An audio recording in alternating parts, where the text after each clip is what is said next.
The network is really terrible. Okay, quick one now for me. Gẹ́gẹ́ bí mo ṣe ń sọ lẹ́ǹkan, Yínká Aláṣeyọrí ẹ̀ nígbà tí Tọ́pẹ́ Àlàbí fún Yínká Aláṣeyọrí ní free PR ni, because personally èmi ò mọ orin yẹn tẹ́lẹ̀.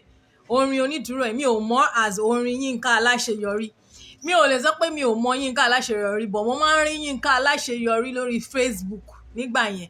But kò ever occur sí mi pé kí n tiẹ̀ gbọ́ nǹkan tẹ́ni yìí ń sọ. Personally o. Welcome, thank you for joining me. Personally mi ò kò occur sí mi rí kí n pé mo fẹ́ lọ máa gbọ́ orin Yínká Aláṣeyọrí. Orin onídùúró tèmi mọ̀, Ṣọlá Allyson ló kọ, but now people are saying that Yínká Aláṣeyọrí ni Tọ́pẹ́ Àlàbí ń bá wí. But quick one ṣá, nígbà tí mo wà ní school way back, nígbà tá a wà ní university, mo ní lecturer kan gbà yẹn, Mr. Ricky, only God knows where he is right now. Mr. Ricky máa ń sọ wípé àwa Yorùbá wípé reason tí a ṣe gbọ́ òyìnbó dáadáa insult ni o.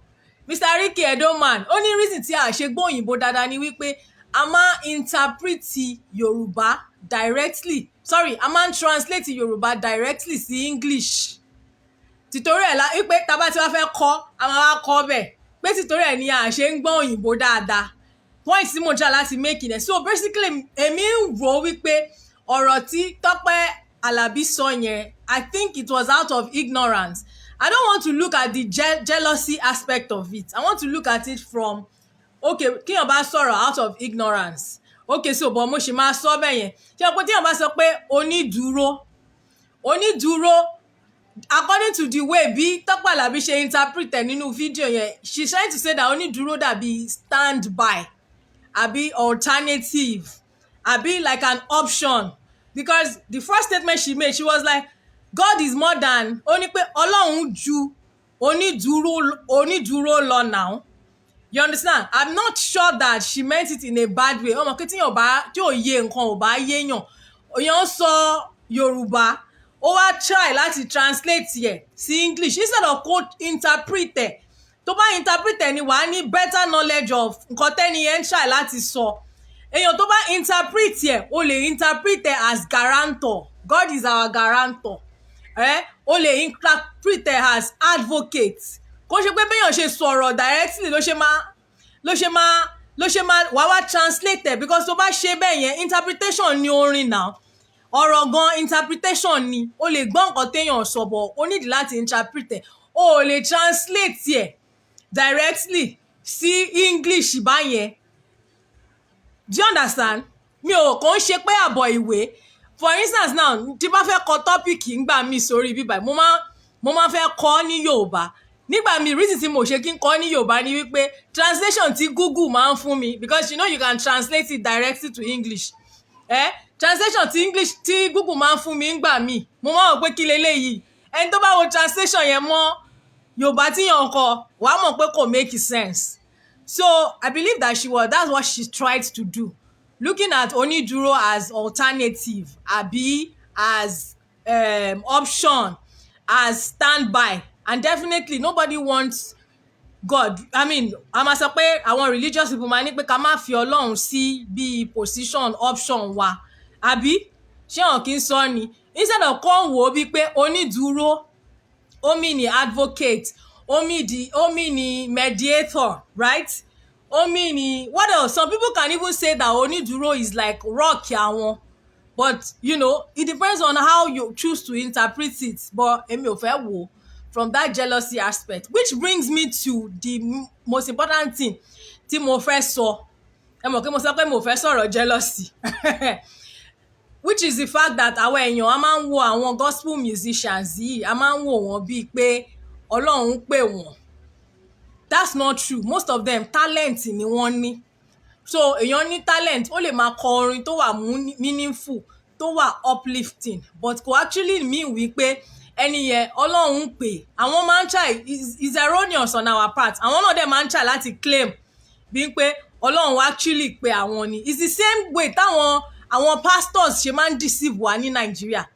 Gbogbo wọn ló máa ń try láti máa sọ wípé Ọlọ́run pè wọ́n, but Ọlọ́run ò pè wọ́n, because indeed if you are truly a gospel singer tí Ọlọ́run pè, tí o bá fẹ́ interpret orin, because she said nítorí pé Ọlọ́run fún wa ní brain, tó bá fẹ́ interpret orin ó ní bóun ṣe interpret ẹ̀ yẹn bẹ́ẹ̀ yẹn kọ́ ló ṣe máa interpret ẹ̀ tó bá interpret ẹ̀ tó yẹ pé Holy Spirit ló fún ẹ gẹ́gẹ́ bí Tọ́pẹ́ Àlàbí ṣe ń claim wípé Holy Spirit ló fún wọn ní understanding yẹn Holy Spirit ò lè sọ fún ẹ wípé orin onídùúró ó mean ní standby àbí alternative àbí option so téèyàn bá ní talent for instance now look at Simi sings beautifully bí wàá gbọ́ story Simi wọ́n máa ní pé Simi bẹ̀rẹ̀ láti máa kọ orin nínú church right but today orin Simi is between secular music and gospel music right but kò decide pé torí òun ti bẹ̀rẹ̀ nínú church òun láti stick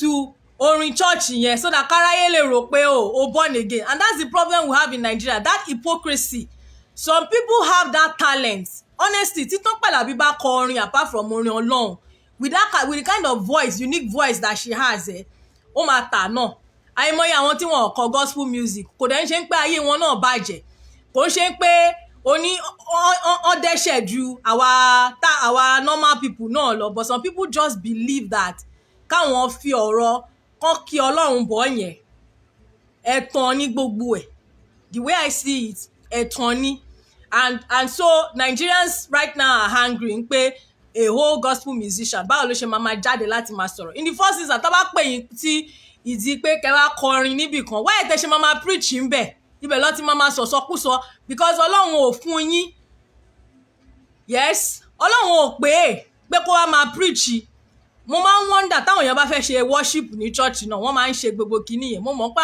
àwọn tó wà overseas náà àwọn òyìnbó náà máa ń ṣe wọ́n á bẹ̀rẹ̀ sí ní máa sọ àwọn ọ̀rọ̀ bíi pé wọ́n ń preach meanwhile lọ sí gbogbo àwọn churches most churches tó mọ̀ most of àwọn tó wà tó jẹ́ choristers wọ́n máa ń bàjẹ́ bí ọwọ́ òsì ẹ má jẹ́ kí n tiẹ̀ máa give examples oríṣiríṣi àwọn tó máa ń kọrin tó yẹ pé ṣé láwọn white garment churches yẹn ni mo ti fẹ́ sọ ni àbí even gan some gospel churches gan tó yẹ pé àwọn ẹlòmíì wọ́n ń kọrin láti máa display ni láti máa fi wá ìwàkuwà ẹ má jẹ́ kí n tiẹ̀ sọ because I have several examples of people tó yẹ pé wọ́n ní talent orin yẹn but kan míì ni wọ́n fi ń ṣe Tọ́pẹ́ Àlàbí should know that kò sí ẹnìkan láyé yìí tó yẹ pé ó máa wà forever at a point àwọn ẹlòmíì máa take over from you èmi sì like orin Tọ́pẹ́ Àlàbí o because some of you are saying no mi tẹ̀ ní gbọ́ kinní kan mọ́ orin kan ní máa èmi sì like orin Tọ́pẹ́ Àlàbí because naturally I don't think that I like her for her I like her because orin tó ń kọ yẹn ó máa ń minister sí soul ti tèmi I don't know about you guys ó máa ń minister sí soul mi I don't see it as pé okay bóyá it's just the flesh in her you know wọn gbogbo wọn kọrin láti ẹ̀mí bóyá time tó dẹ̀ ń sọ̀rọ̀ yẹn bóyá Holy Spirit ó jáde lára wọn ni because Holy Spirit bá wà lára ẹ̀ you would know that you are not supposed to criticize someone else's song and for me I do not even see it as pé ó ń criticize orin olórin mo ń rí bí ìgbà tí ẹ pé kíyàn máa bú Ọlọ́run kò máa ṣe pé Ọlọ́run ò kí ń ṣonídùúró tiẹ̀ because you do not have the right interpretation fún orin fún nǹkan tó ọ̀rọ̀ yẹn even tó bá tiẹ̀ ń ṣe orin yẹn fún that statement onídùúró saying that Ọlọ́run ò kí ń ṣe onídùúró ẹ̀ like God is not my advocate God does not mediate for me God is because that's what it means but she does not understand àìpé tíyàn bá bí mo ṣe wà yìí gan tí mo ṣe ń ṣe show kékèké tí mo ń ṣe tí ayé ò tí ì mọ̀ mí kí tó jáde láti wá sọ̀rọ̀ ó ní àwọn èèyàn tí mo máa ń bá sọ̀rọ̀ ńgbà mi tí máa bèrè lọ́wọ́ pé à ń kọ́ báyìí o ṣe báwo lẹ ṣe rò ó sí báwo because o lè fẹ́ sọ nǹkan míì ọlọ́mọ yẹn kíyàn sì sọ a lè bọ́ sórí bíbà yìí sí kó yẹ pé rádaràda ni gbogbo ọ̀rọ̀ tá à ń sọ àwọn èèyàn kọ́ máa sọ wọn pé òun sọ rádaràda definitely kò ṣe pé torí àwọn èèyàn sọ pé rádaràda ló ń sọ but basically I'm just saying that before people come out in public to say certain things ó jẹ́ kí wọ́n máa ní àwọn tí wọ́n máa ń fi ọ̀rọ̀ lọ̀ and kò dẹ̀ ń ṣe Tọ́pẹ́ Àlàbí with a lot of scandals tó jẹ́ pé àwọn èèyàn máa ń gbójú lọ́rọ̀ wọn because people love her so much now people are beginning to see it as if pé àgbàlagbà tí ò fẹ́ kí àwọn ọmọdé ẹ̀yìn kí àwọn dàgbà it's unfortunate because I don't know what her intention was before kan tó jáde láti wá sọ ọ̀rọ̀ yẹn but giving her the benefit of doubt, èmi kàn ń wò wípé ignorance ni ọ̀rọ̀ yẹn, because tó bá interpret onídùúró as alternative or standby, you may say that is actually a wrong thing to say. Let me see. I love Tope Alabi's song. Abiodun Daniel says, I love Tope Alabi's song. That doesn't mean I should not be honest with my conscience. Yes, Tope Alabi that converted Awilo to gospel song. That one are from there. In fact, there was a song where there was a particular song to call that she was talking about Yahoo. In pé although àwọn ẹlòmíì interpret ẹ̀ bí pé ó ń support Yahoo ni o, but I don't think that's what she meant. But you know what? Àgàgà wa Yorùbá kíní yẹn ti ẹ̀pọ̀n mọ́ wa. Tẹ́ bá lọ sáwọn churches míì náà, àwọn ọ̀rọ̀ tó yẹ pé nínú ayé ni wọ́n ti ń sọ, wọ́n wá mú wá sínú church, wọ́n á máa fi sínú orin torí pé ẹ fẹ́ popular, torí pé ẹ fẹ́ ṣe kí ni. Tọ́pẹ́ Àlàbí kọrin, ó sọ pé òun wà drunk in Jesus. These are words tó jẹ́ pé àwọn ọ̀rọ̀ tó yẹ pé ọ̀rọ̀ inú ayé ni normally. Bóyá version of Christianity tèmi dẹ̀ ti bóyá ó ti wà too extreme ni o. But normally àwọn nǹkan kan wà tó yẹ pé mi ò believe pé ó yẹ ká máa mix mọ́ gospel yẹn tó bá ti wà lọ́nà yẹn. Stay on that path instead of pé òun stray, òun lọ báyìí.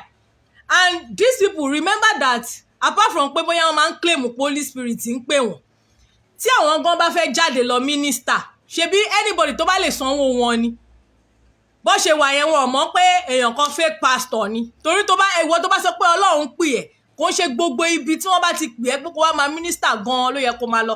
Àwọn ẹlòmíín wà fake pastors ni wọ́n, tó bá ti lè sanwó wọn, wọ́n máa wá, wọ́n máa pè wọ́n síbẹ̀, wọ́n máa lọ síbẹ̀. Ẹ jẹ́ n try láti ka gbogbo kìíní yẹn. Good morning Mr. Aunty Tope loves beer. Bimbo, èmi ò mọ̀. Tope Alabi don't have any right to condemn someone's song at all. Holy Spirit speak. Now.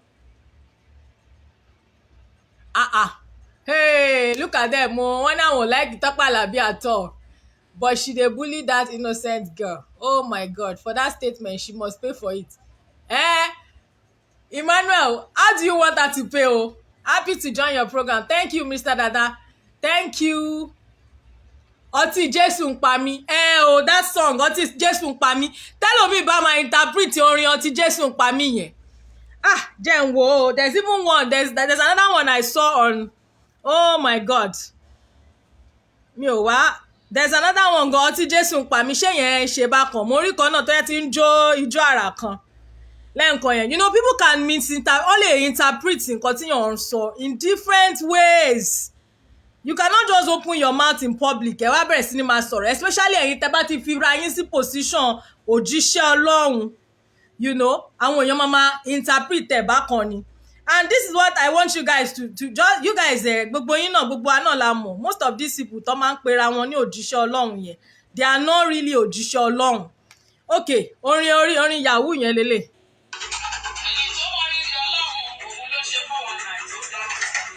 Did you hear that part? Ó ní ẹni tó mọ rírì Ọlọ́run, òun ló ń ṣe 419 tó wait o. Ẹni tó mọ rírì Ọlọ́run, òun ló ṣe 419 tó dá.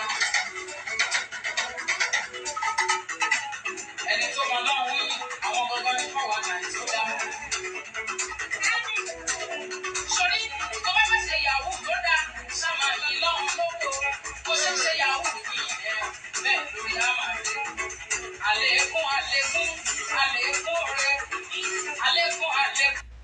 Imagine somebody báwo lèèyàn ṣe fẹ́ interpret orin pé ẹni tó lọ mọ Ọlọ́run dáadáa gan òun ló máa ń ṣe 419 tó dáa.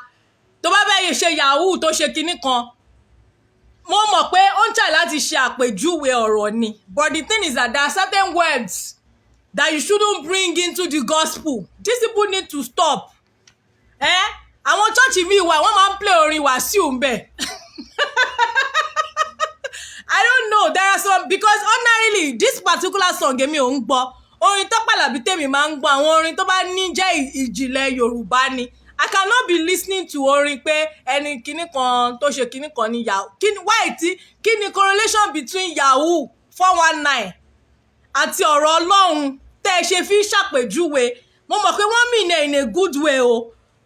but gbogbo kinní yìí náà is just for popularity torí a fẹ́ popular àwa tá à ń jẹ́ blogger náà a fẹ́ popular but ìwọ tó o bá ti gbé ara ẹ̀ jáde wípé òjíṣẹ́ Ọlọ́run ni ẹ́ there are certain things that you should run away from tí wọ́n bá pè ẹ́ gan sí àwọn òde kan wà tí wọ́n máa pè ẹ́ sí tó yẹ pé torí pé o jẹ́ òjíṣẹ́ Ọlọ́run yẹn mọ̀ wípé wọn ò gbọ́dọ̀ rí ẹ́ ń bẹ̀ ò ní lọ àwọn gangan fúnra wọn tí wọ́n ń kọrin Ọlọ́run tọ́nà wọn kọrin Ọlọ́run wọn ò ní discerning spirit láti sọ wípé àwọn èèyàn báyìí ló jẹ́ kí n tẹ̀lé àwọn eléyìí ò kò yẹ kí n tẹ̀lé wọn so for you to now come out láti wá máa condemn nǹkan tí ẹlòmíì ṣe and mo dẹ̀ gbọ́ wípé Tọ́pẹ́ Àlàbí kò ń ṣe first time tí wọ́n máa ṣe lélẹ̀ but basically Nigerians have been ignoring it because people you know when people love you tí wọ́n bá ti fẹ́ràn èèyàn gan àwọn èèyàn máa fi ojú fo àṣìṣe ẹni but a time will come tó yẹ pé no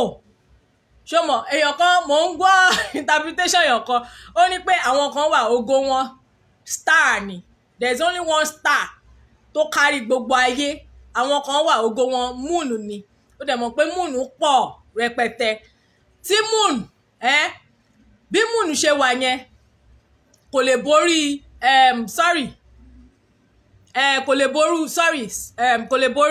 mo fẹ́ sọ pé sun àti moon oh wow oh my god sorry mo fẹ́ sọ pé sun àti moon bí sun ṣe wà yẹn òun ló máa borí moon no matter bí moon yẹn ṣe pọ̀ sí ní ayé yìí but tó bá ti ń ṣe táwọn èèyàn bá ti ń fi ẹ́ sílẹ̀ kò ń ṣe pé kó máa continue láti máa ṣe this same Tọ́pẹ́ Àlàbí do you know the number of scandals tí Tọ́pẹ́ Àlàbí ti ní tí àwọn èèyàn ò jáde sí ṣé lórí ọ̀rọ̀ ọmọ wọn ni àbí lórí ọ̀rọ̀ bàbá Àjànàkú you know so many things by the time tí àwọn bá wá ń ṣe àwọn nǹkan báyìí some people will now go deep into our history wọ́n wá bẹ̀rẹ̀ sí ní máa sọ pé ṣùgbọ́n ẹ̀yin ṣe nǹkan báyìí ẹ̀yin ṣe nǹkan báyìí àwọn ọ̀rọ̀ tí kò gbé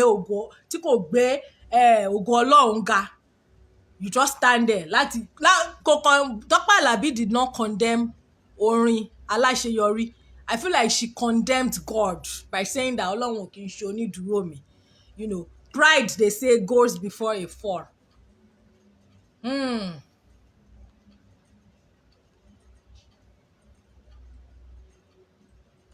Yes, so my dear, now Facebook, all of the pastors they make their money. I see them all the time, which is why a lot of times go ma come out gbogbo wọn ni. Àtò àwọn onísọjí orí afẹ́fẹ́. Good morning, I love you, Foluke. She don't need all that. She says God is not our own guarantor. Can you imagine? It's a very huge statement. That's why I feel like kò ń ṣe Yínká Aláṣeyọrí ló ń bá mi. Bó dẹ̀ jẹ́ Tọ́pẹ́ Àlísìn. Ṣọlá Àlísìn náà ló ń try láti ta sí. She doesn't actually know that Ọlọ́run gangan lòun bá wí pé Olúwa ò kì í ṣonídùúró mi. Ò kì í ṣonídùúró mi. That's what she was trying to say. She says God is not our own guarantor. Now, Facebook. Good morning. She don't need all that o. Àbí o ẹni tó yẹ pé Tọ́pẹ́ Àlàbí yẹn tó yẹ pé nínú gbogbo àwọn gospel artists tó jẹ́ Yorùbá yẹn tó bá lọ sáwọn platform àwọn streaming platforms yẹn orin ẹ̀ ni wọ́n sì stream jù ṣé láti Audiomack la fẹ́ sọ ni àbí tó bá lọ sí Boomplay go to most of these streaming platforms orin ẹ̀ ni wọ́n sì stream jù so to be honest that's why Timaye wò pé jealous ta ni because she doesn't need it right now she's still there it's just that kò sẹ́ni tó máa ń jẹ́ star forever at a point new people máa dìde tí ìwọ àgbàlagbà gan tí ò bá fẹ́ kúrò fún àwọn new people yẹn wọ́n máa gbá ẹ dànù ni and pàtì ẹ̀rẹ́ níbi tó máa ti máa fẹ́nu kọ because people have said that Tọ́pẹ́ Àlàbí ti condemn orin oríṣiríṣi èèyàn in the past like orin Bùsọ́lá Ọ̀kẹ́ you know look at most of these people tó máa ń kọrin gan àwọn gangan fúnra wọn sí nínú ẹ̀mí àtàwọn Láre Tẹríba and co with 100 baby mamas but some people actually see them as àwọn mentor wọn táwọn máa follow a máa follow ẹ lẹ́ni a máa follow ẹ ọ̀rọ̀ bóyá ẹ̀mí Ọlọ́run gbé nínú wọn but most of them ẹ̀mí Ọlọ́run ó ti jìnnà sí wọn tipẹ́tipẹ́ talent yàtọ̀ sí ẹ̀mí talent yàtọ̀ sí ìpè